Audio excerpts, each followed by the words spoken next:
আসসালামু আলাইকুম অষ্টম শ্রেণীর শিক্ষার্থী বন্ধুরা, নিশ্চয়ই ভালো আছো সবাই। তো আজকে আমরা অষ্টম শ্রেণীর গণিতের প্রথম অধ্যায়ের যে প্যাটার্নের যে আমাদের ক্লাস চলছিল তার হচ্ছে পার্ট 3। তা আজকের পার্ট 3তে কিন্তু আমরা একেবারে ছোট্ট একটা বিষয় নিয়ে কথা বলবো, এবং সেটা হচ্ছে মৌলিক সংখ্যা নির্ণয়ের ইরাটোস্থেনিস ছাঁকনি। অর্থাৎ এই পদ্ধতিতে ইরাটোস্থেনিস ছাঁকনির সাহায্যে কিভাবে খুব সহজেই আমরা মৌলিক সংখ্যাগুলো নির্ণয় করে ফেলতে পারি সে বিষয়টা নিয়ে আজকে কথা বলবো। এই বিষয়টা খুবই মজার এবং খুবই সহজ। অলরেডি তোমরা হয়তো অনেকে জানো। এটা একবার যারা দেখেছো তারা সহজেই বুঝে ফেলেছো, কারণ বিষয়টা একেবারে সহজ। তোকে কথা না বাড়িয়ে আমরা বিষয়টা দেখে ফেলি। ওকে, তো আমরা ইতোমধ্যে এর আগের ক্লাসগুলোতে আমরা শিখে ফেলেছি মৌলিক সংখ্যা কি। মৌলিক সংখ্যা হচ্ছে সেই সংখ্যাগুলো যেই সংখ্যাগুলোর এক এবং ওই সংখ্যা ছাড়া আর কোনো গুণনীয়ক বা উৎপাদক নেই। হ্যাঁ, আমরা জানি সবাই অলরেডি, আমরা জেনে ফেলেছি যে এক হচ্ছে মৌলিক সংখ্যাও নয়, যৌগিক সংখ্যাও নয়। এই রিলেটেড একটি ভিডিও কিন্তু আমার ইউটিউব চ্যানেল শাহাদাত ক্লাসরুমে চেয়ে যাওয়া কনফিউশন এর মধ্যে কিন্তু আপলোড করা হয়েছে, যেখানে আমরা মৌলিক যৌগিক সহমৌলিক সম্পর্কে কনফিউশন দূর করেছি। তো সেই ভিডিওটা দেখে আসতে পারো। ওকে, তো আমরা সেই দিকে না যাই। তো আমরা জানি যে এক হচ্ছে মৌলিকও নয় যৌগিকও নয়, এই জন্য এক সংখ্যাটিকে আমি কিন্তু বৃত্ত দিয়ে ঘিরে আলাদা করে দিয়েছি। এক নিয়ে আমরা কথা বলবো না। অর্থাৎ মৌলিক যৌগিক নিয়ে কথা বললে সেটা অবশ্যই একের বড় থেকে আমরা শুরু করব। ওকে, এই জন্য আমরা এককে বাদ দিয়েছি। ওকে, এখন কথা হচ্ছে এখানে আমাদের সবচেয়ে ছোট মৌলিক সংখ্যা হচ্ছে কত? 2। সবচেয়ে ছোট মৌলিক সংখ্যা হচ্ছে 2 এবং একমাত্র জোড় মৌলিক সংখ্যা। যত মৌলিক সংখ্যা রয়েছে সব বিজোড় সংখ্যা, শুধুমাত্র 2 হচ্ছে জোড় সংখ্যা যা মৌলিক। ওকে, 2 মৌলিক সংখ্যা। এখন আমরা প্রথম যে মৌলিক সংখ্যাটা পেলাম 2, অর্থাৎ যে সংখ্যার কেবলমাত্র দুটি উৎপাদক এক এবং ওই সংখ্যাটি। তো 2 এর উৎপাদক হচ্ছে একটি এক, আর একটি হলো কি, আর একটি হলো 2, সুতরাং 2 হচ্ছে মৌলিক সংখ্যা। এখন এই যে মৌলিক সংখ্যা, যে সর্ব ছোট যে মৌলিক সংখ্যাটি পেলাম 2, এই 2 এর গুণিতক যারা আছে আমরা একে একে কাটতে থাকবো। তো 2 এর গুণিতক কারা? 2 দিয়ে যাকে যাকে ভাগ করা যায় তারাই হচ্ছে 2 এর গুণিতক। ওকে, তো 2 দিয়ে ভাগ করা যায় কাকে? 4 কে, তাহলে 4 কে আমরা কেটে দিব। ওকে, একইভাবে 6 কে ভাগ করা যায় 3 দুগুণা 6, অর্থাৎ যত জোড় সংখ্যা রয়েছে সবাইকেই কিন্তু 2 দিয়ে ভাগ করা যায়। তাহলে এরকম 2 যেহেতু মৌলিক সংখ্যা, 2 এর গুণিতক যারা রয়েছে, তাহলে 2 এর গুণিতক যারা তারা কি মৌলিক হতে পারে? পারে না। যেমন আমি যদি মনে করি 4 কি মৌলিক সংখ্যা? না। কেন? 4 কে 1 দিয়ে ভাগ করা যায়, 4 দিয়ে যায়, আবার 2 দিয়েও যায়। তাহলে দুটি যদি কেবল উৎপাদক হতো 1 এবং 4, তাহলে পরে কিন্তু 4 কে মৌলিক বলতে পারতাম। কিন্তু 4 কে 2 দিয়েও ভাগ করা যায়, তাহলে উৎপাদক হয়ে গেল 3টি। তাহলে 2 এর অধিক যদি উৎপাদক হয়ে যায়, 2টির বেশি যদি উৎপাদক হয়ে যায়, আমরা সেই সংখ্যাকে মৌলিক সংখ্যা বলতে পারবো না। কি সংখ্যা বলবো? যৌগিক সংখ্যা। তাহলে এই সংখ্যাগুলো সবগুলো যৌগিক সংখ্যা। 2 এর গুণিতক যারা হবে সবাইকে আমরা কেটে দিব। এই যে আমরা কেটে দিচ্ছি প্রত্যেকটাকে, 10 কে কেটে দিলাম। তাহলে এখানে প্রত্যেকটি জোড় সংখ্যাকে আমরা কেটে দিব। এই যে 12 কেটে দিলাম, 14 কেটে দিলাম, 16 কেটে দিলাম, 18 কেটে দিলাম, 20 কেটে দিলাম। এরকম প্রত্যেকটি যতগুলো জোড় সংখ্যা আমি যদি একবারে কেটে দিই, যে সবগুলো এগুলো জোড় সংখ্যা। ওকে, তাহলে এই সব জোড় সংখ্যাকে আমরা একবারে কেটে দিলাম। ওকে, তোমরা ধীরে ধীরে কাটতে পারো ক্রস চিহ্ন দিয়ে। এভাবে প্রত্যেকটা জোড় সংখ্যাকে আমি এখানে কেটে দিলাম। এই যে সবগুলো কিন্তু জোড় সংখ্যা আমার এখানে লেখা হয়েছে। ওকে, সবগুলো জোড় সংখ্যাকে আমরা কেটে দিলাম। ওকে, তাহলে এগুলো সবাই কার গুণিতক? এরা সবাই কিন্তু 2 এর গুণিতক। তাহলে প্রথম মৌলিক সংখ্যা 2, এই মৌলিক সংখ্যার গুণিতক যারা আছে প্রত্যেকটাকেই কিন্তু আমরা কেটে দিলাম। এর পরের মৌলিক সংখ্যাটা কত? 3। 3ও কিন্তু মৌলিক সংখ্যা। কেন? 3 কে 1 এবং 3 ছাড়া অন্য কিছু দিয়ে ভাগ করা যায় না। তাহলে যেহেতু দুটি উৎপাদক, সুতরাং 3ও হচ্ছে মৌলিক সংখ্যা। ওকে, তাহলে 3 এর গুণিতক কারা রয়েছে?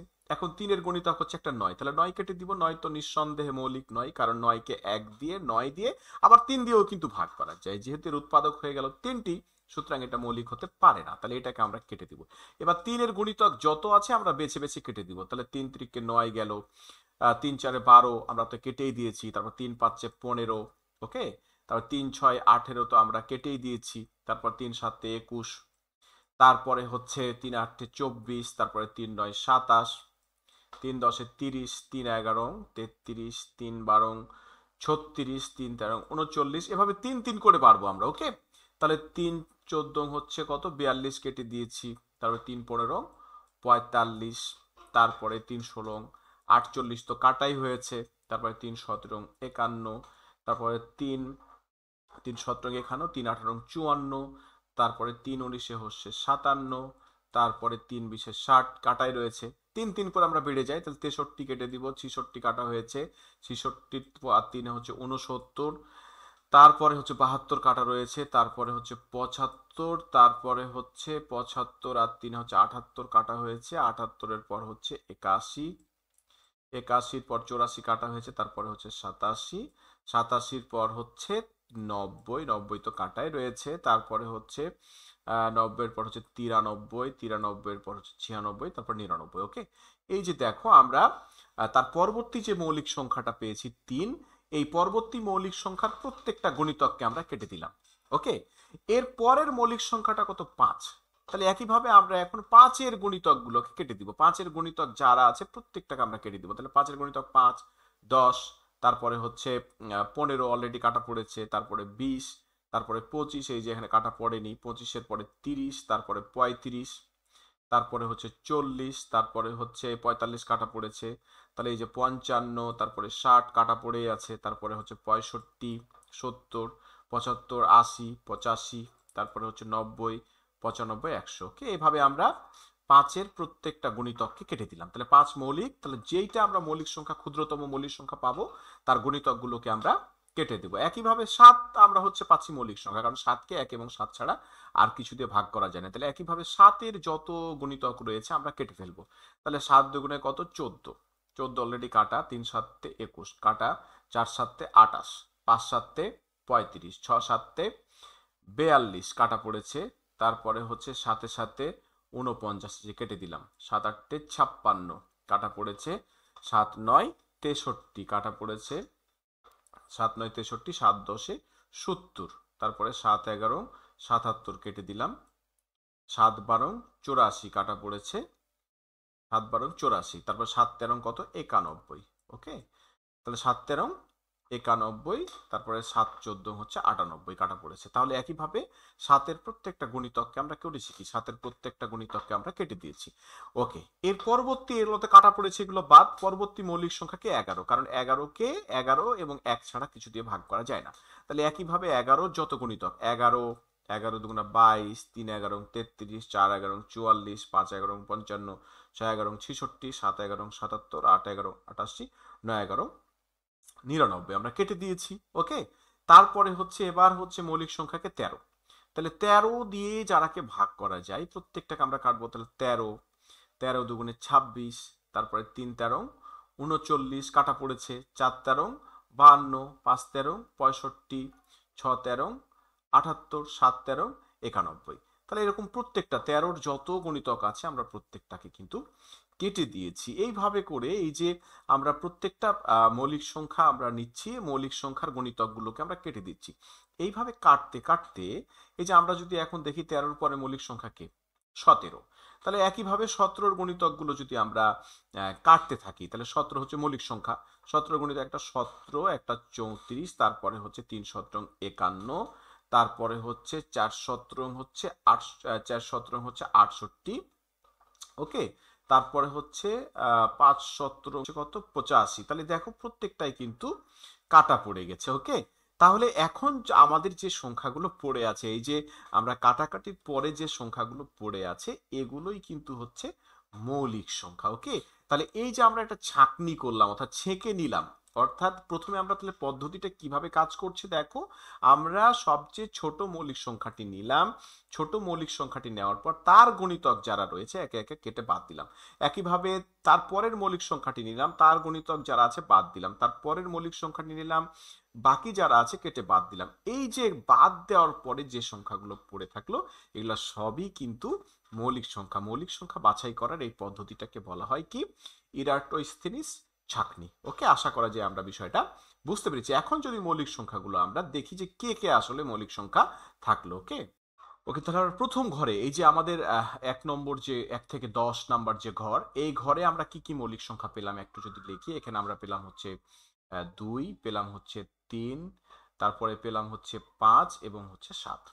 অর্থাৎ এই 4টি মৌলিক সংখ্যা কিন্তু আমরা প্রথম ঘরটাতে পেয়েছি। ওকে, এখন যদি আমরা এই দ্বিতীয় ঘর 11 থেকে 20-এর মধ্যে আমরা দেখি, তাহলে আমরা কি কি পাচ্ছি? এখানে পাচ্ছি 11, তারপরে পাচ্ছি হচ্ছে 13, তারপরে হচ্ছে 17 এবং হচ্ছে 19। অর্থাৎ এখানেও কিন্তু 4টি মৌলিক সংখ্যা আমরা পেয়েছি। ওকে, তারপরের ঘরটাতে যদি আমরা যাই, এখানে পাচ্ছি হচ্ছে 23 এবং 29। এই দুইটি মৌলিক সংখ্যা কিন্তু আমরা এখানে পেলাম। ওকে, এরপরে যদি আমরা ঘরে যাই, কি কি পাচ্ছি দেখি। এখানে পাচ্ছি আমরা 31, আর কি পাচ্ছি এই যে একটু খুঁজে দেখি, এখানে পাচ্ছি হচ্ছে 37। এই দুটি মৌলিক সংখ্যা কিন্তু আমরা এখানে পাচ্ছি। ওকে, তারপরের ঘরে যদি যাই, আমরা এখানে পাচ্ছি 41, 43 এবং 47। এই যে দেখো, এই যে 41, 43 এবং হচ্ছে 47, এই তিনটি মৌলিক সংখ্যা আমরা এখানে পেয়েছি। তারপরের ঘরে যদি যাই, কি কি পাচ্ছি দেখো, একটা হচ্ছে 53 এবং আরেকটি হচ্ছে কত, 53-র পরে আমরা পাচ্ছি হচ্ছে 59। এই দুটো মৌলিক সংখ্যা এখানে আমরা পাচ্ছি। তারপরের ঘরে আমরা কি পাচ্ছি দেখো, এখানে পাচ্ছি 61, আর কি পেয়েছি 61-র পরে হচ্ছে আমরা এখানে পেয়েছি 67। ওকে, এই দুটো মৌলিক সংখ্যা পেয়েছি। তারপরের ঘরটাতে দেখো, এখানে পাচ্ছি আমরা 71, পাচ্ছি হচ্ছে 73 এবং আরেকটা কি পাচ্ছি, আরেকটা পাচ্ছি হচ্ছে 79। তারপরের ঘরটা যদি আমরা একটু খেয়াল করি, আমরা দেখতে পাচ্ছি আমরা এখানে মৌলিক সংখ্যা পেয়েছি, একটি হচ্ছে 83, একটি 79। এই যে 83 এবং একটি হচ্ছে 83 এবং 89, 83 এবং 89। ওকে, তারপরের ঘরে যদি আমরা যাই, এখানে আমরা কেবল একটি মাত্র মৌলিক সংখ্যা পাচ্ছি, সেটি হচ্ছে 97। তাহলে এই যে আমরা মৌলিক সংখ্যাগুলো খুঁজে বের করলাম, এভাবে খুঁজে বের করার কিন্তু একটা দরকার আছে। ঠিক আছে, কি দরকারটা আমরা একটু দেখে নেই। আমাকে প্রশ্ন করতে পারে 1 থেকে 20-এর মধ্যে মৌলিক সংখ্যা কতটি।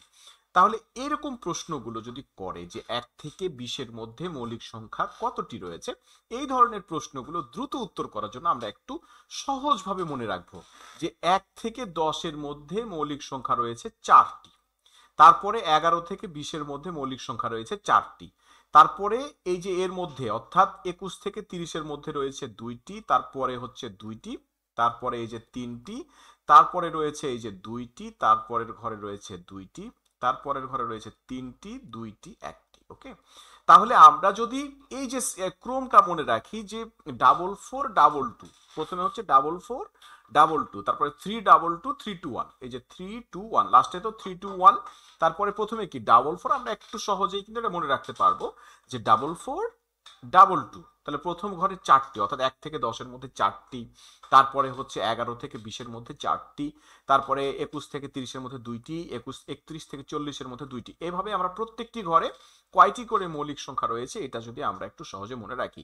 এখন যদি তাহলে তোমাকে বলে যে 21 থেকে 30, 21 থেকে 50-এর মধ্যে কতটি মৌলিক সংখ্যা রয়েছে, তাহলে তুমি যদি পরীক্ষার ঘরে এভাবে ছাঁকতে যাও, অথবা যদি একটা একটা করে খুঁজে বের করতে চাও, তাহলে তোমার তো একটা প্রশ্নেই 5 মিনিট খেয়ে ফেলবে। তাহলে এত সময় যাতে না লাগে, এই জন্য আমরা একটু একটু কষ্ট করে এটা যদি মনে রাখি যে 21 থেকে 50-এর মধ্যে যদি বলে আমাকে, অর্থাৎ এখানে 21 থেকে 50-এর মধ্যে, তাহলে 21 থেকে 50-এর মধ্যে হলে আমার 21-এর ঘর এইটি সব কটা লাগবে, অর্থাৎ 2টি, আর 2টি 4টি, আর এই 3টি 7টি। তাহলে আমরা সহজেই কিন্তু উত্তরটা করে ফেলতে পারবো। কখনো কখনো এরকম প্রশ্ন কিন্তু করে যে 1 থেকে 30 পর্যন্ত যে মৌলিক সংখ্যাগুলো রয়েছে তার যোগফল কত। তাহলে আমরা যদি মৌলিক সংখ্যাগুলো 1 থেকে, এই যে আমরা এই মৌলিক সংখ্যাগুলো একটু খেয়াল রাখবো, 2, 3, 5, 7, এভাবে তুমি যদি 2 একবার একটু প্র্যাকটিস করো, তাহলে আমরা এই যে 1 থেকে 10-এর মধ্যে যে 4টি, 2, 3, 5, 7, আমরা একটু একটু জাস্ট কয়েকবার যদি আমরা একটু প্র্যাকটিস করি,